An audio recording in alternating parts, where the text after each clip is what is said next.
Thank you very much. Now we will continue. Before we will save all your questions till the end. We will do a question and answer session at the end of the papers. We will now continue with Rafaela Di Marzio.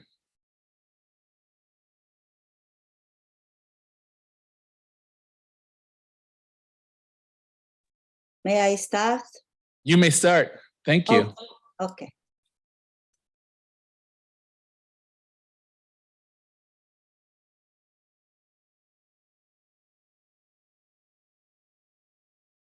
Can you see my slide? It's okay?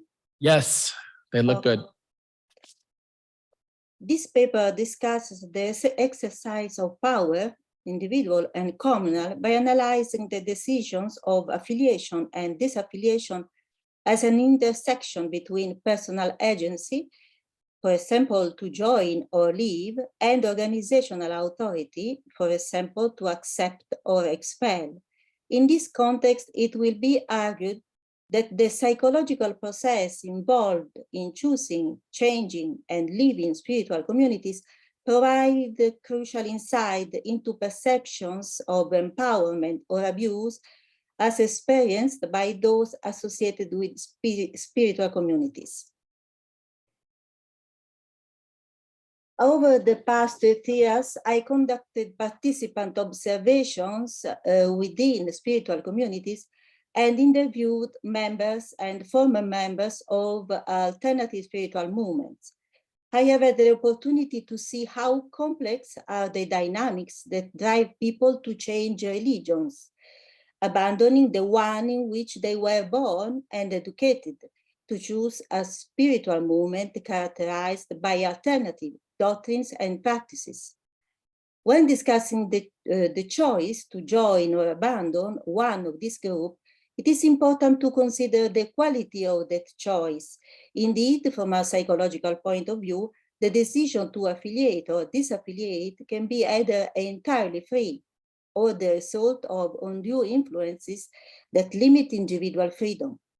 In the present study, I interviewed 24 adult or young adult subjects, both men and women, who were affiliated with and disaffiliated from these 6 movements: Soka Italian Buddhist Institute, Damanur, Church of Scientology, Hare Krishna, Jehovah's Witnesses, and the Theosophical Association.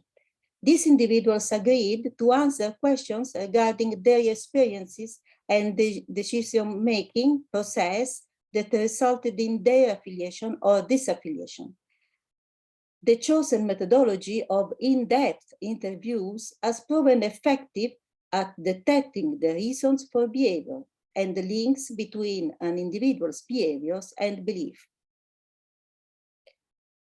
Affiliation experiences were examined in light of Rambo's holistic model, which approached the study of religious or spiritual choice within an interpretive paradigm that is structured into 7 stages: context, crisis, quest, encounter, interaction, commitment, and consequences. According to Rambo, conversion is a process that occurs within a field of forces in which people, institutions, events, ideas, and experiences interact. Thus, in addition to the individual factors, in the study and interpretation of accessions to alternative spiritual movements are the important aspects of how social and cultural dynamics also intervene. Stage, context, crisis, and quest. Subjects' responses identified 2 important factors that favor the decision to affiliate: personal dimension and social-cultural dimension. The personal dimension or tendencies refer to individual disposition, preferences, aspiration, desires, and conditions of various types of discomfort that subjects attribute to themselves in the autobiographical reconstructions of their personal situation during the period in which the affiliation occurred. It was possible to identify 3 groups of tendencies, categorized as self-improvement, difficulties, problems, and desire for independence and alternative interests.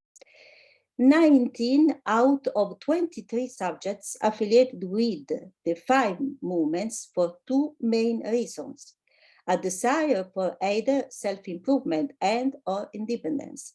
They described the time they began affiliating as a time of actively seeking something that would make them independent, such as an original life project as opposed to the status quo.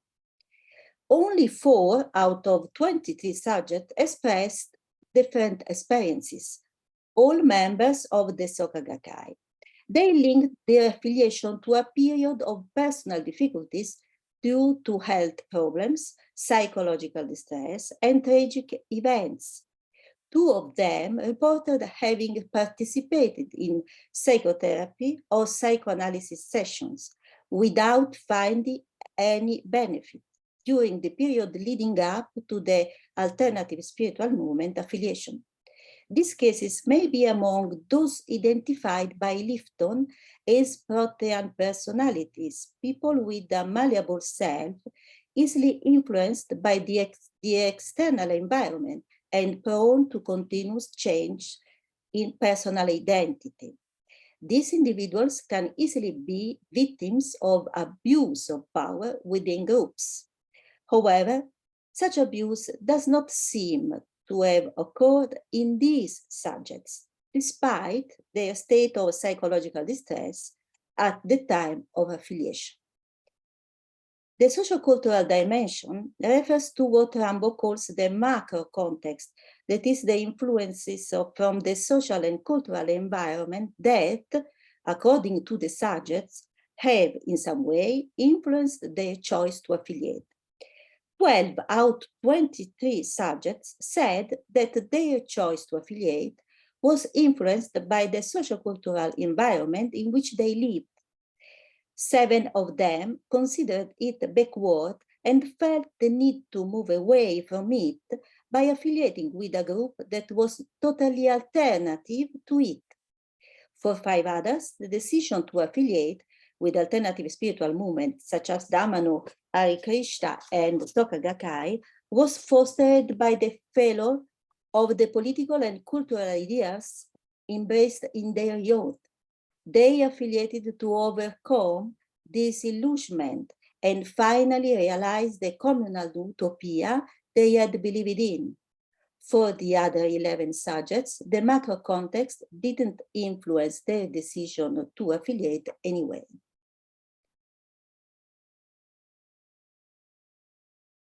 Sorry. Stage encounter.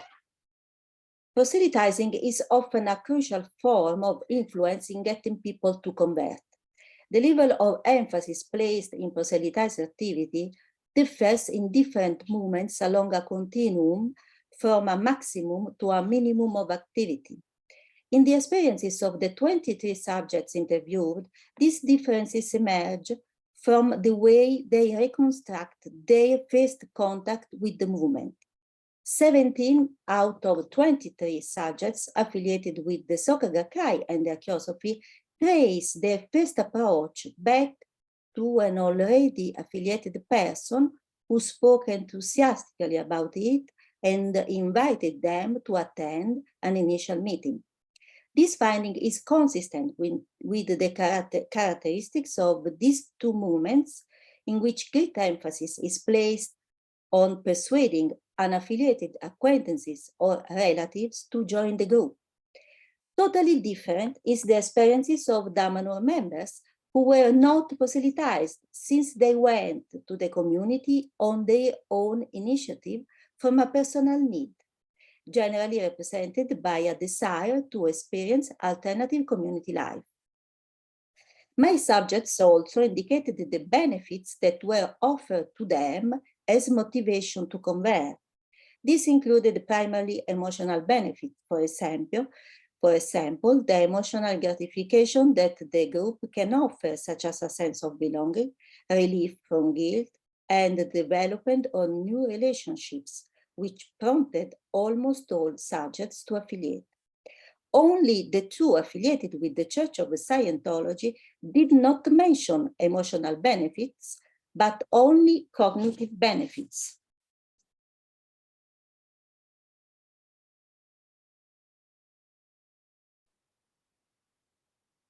Stage of interaction and commitment. Based on the subject's responses, it was possible to identify those factors that most influenced the decision to affiliate. The time factor, that is the length of the decision-making stage, and the encapsulation techniques used in the alternative spiritual movements. A process referred to by Greil and Rudy as encapsulation was also found in my subject experiences. These are strategies that alternative spiritual movements use to change the ideas and behaviors of potential members and foster their membership. Greil and Rudin theorized the three types of encapsulation: physical, social, and ideological, which may also be present simultaneously, but with varying degrees of intensity. However, this only partially characterized the experiences of subjects in this study. Physical encapsulation: none of the subjects interviewed felt isolated from society because of affiliation. Ideological encapsulation: even though individuals worked to pursue goals of the alternative spiritual movement through activities consistent with their ethics and doctrine, none of the alternative spiritual movements considered in this study had the peculiar characteristics of being closed groups that tend to isolate themselves. The alternative spiritual movement teachings and strategies urged members not to blend in with the outside world and to preserve their identity, only to be consistent with the choice they have made, but not to alienate or isolate themselves. Social encapsulation occurs due to the new emotional bonds that are established between the potential convert and the already affiliated members. This form of encapsulation may hinder the neophyte's contact with people outside the group. This estrangement, which in some cases means the severing of ties with one's family and other reference groups, also occurred in some, but not all, my subjects. 9 out of 23 subjects experienced no conflict with their families or friends because of their affiliation. The other 14 subjects experienced conflict with their families or friends, especially if parents and friends had hostile reactions to the alternative spiritual movement. However, such interpersonal conflicts were positively resolved in all but one case, that of Chiara, who was affiliated with the Church of Scientology. Chiara's case, however, should be considered an exception, since the young woman was the victim of a failed deprogramming attempt that occurred in the 1980s, after which the family conflict was particularly severe and dramatic. The intensity of involvement in the group is also related to the need for charisma. The more the leader possesses charismatic characteristics and seems to have particular powers, the more the subject is inclined to affiliate. In the case of alternative spiritual movements, the role of charisma is more important in the conversion process than in other religious groups, since it provides consistent legitimacy to this type of movement that is for them essential as groups generally deviant from the mainline culture. However, not all research on conversion to alternative spiritual movements supports this theory. While it is true that a certain number of conversions occur because of sometimes pathological submission of the other and to the charismatic leader, some authors downplay the extent of this, stating that the link between conversion and psychopathology exists, but only in a minority of converts.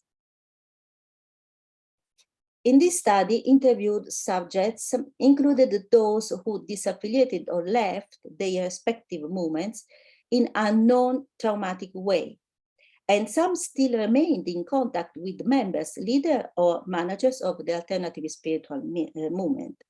A total of 7 disaffiliated individuals came from these 5 movements: Church of Scientology, Hare Krishna, Dhamma, Soka Gakkai, and Jehovah's Witnesses. Their tenure in the movement spanned from 2 to 20 years. You can see this number on the right of this slide. The first interesting finding from examining the interviews are the motivation that prompted the subjects to disaffiliate. 4 out of 7 subjects gave 2 reasons for their choice. The first was that the commitment required by the movement was too onerous, demanding, or restrictive, and the second was that they could not accept the transformations that were taking place in the movement. The other 3 individuals disaffiliated for other reasons. For example, Luca, ex-member of Scientology, left because he felt he was not getting anything he wanted. Luca decided to leave the church after becoming clear and verifying that the promises he had received had not been fulfilled, because the clear statement had not made him better than before, something he was convinced of when he had affiliated. He interpreted this result as deliberate deception by the organization and decided to leave the church. In the case of Michela, ex-member of Soka Gakkai, she believes she has achieved the desired results, such that attendance and recitation would no longer, in her opinion, be of any use. As for Mario, former Jehovah's Witness, he no longer shared the organization's doctrine that prohibit members from political engagement. All the disaffiliates, except Luca, a former Scientology member, look back on their past experience as a fundamentally positive period, of which they still retain some benefits, happy memories, and friendships. Regarding the attitude of the leader and the movement toward this former member, none of the subjects reported pressure to stay or blackmail and abuse of power aimed at making it difficult for them to leave. For these individuals, disaffiliation were painful but free decisions made within an essentially respectful and supportive context.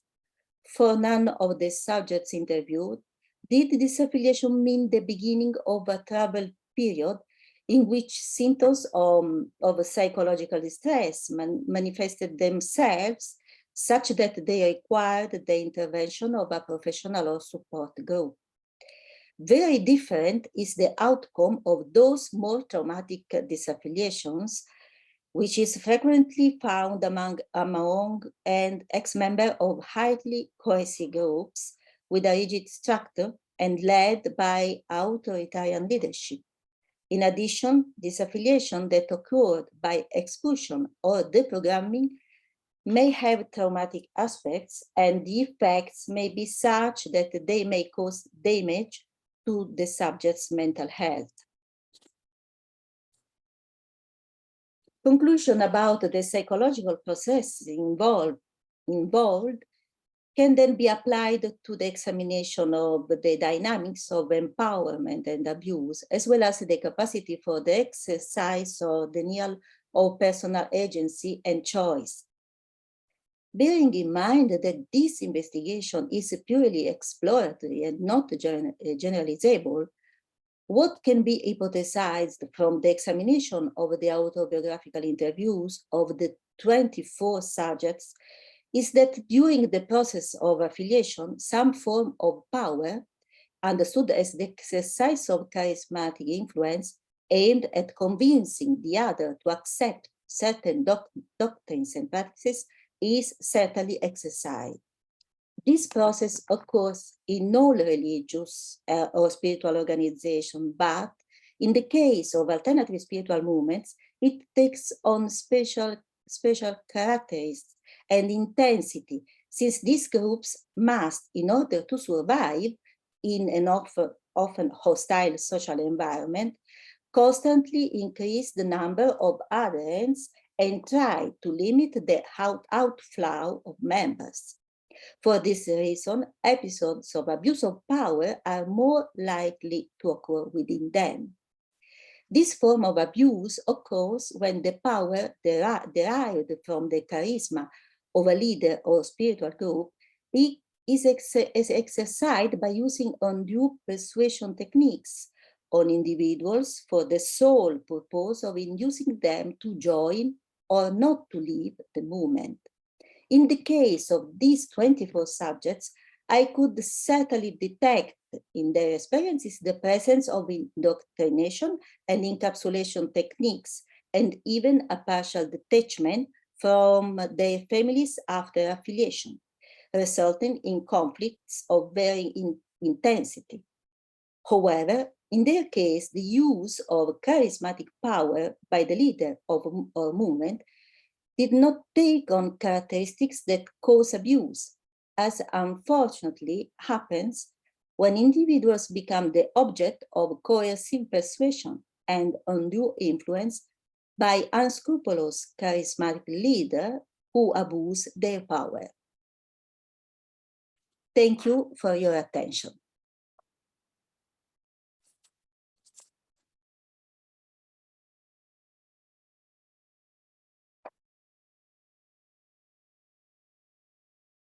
And Nick, I'm going to check with you. Have our third presenters arrived? They have not. So because we don't have the presenters for the third paper, I'm going to open the question and answer session of our session.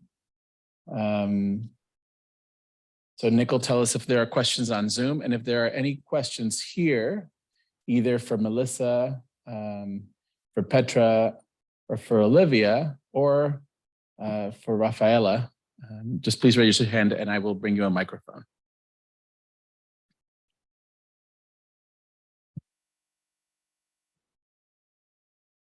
Okay. Start here. Thank you, everybody. Thank you for your presentations. This has been a really informative panel to be sitting through. I have a question for the three folks involved in the first paper, The Guru at Your Fingertips. And it's a question about what you're hoping to produce in the larger ongoing project that you're working on. I'm wondering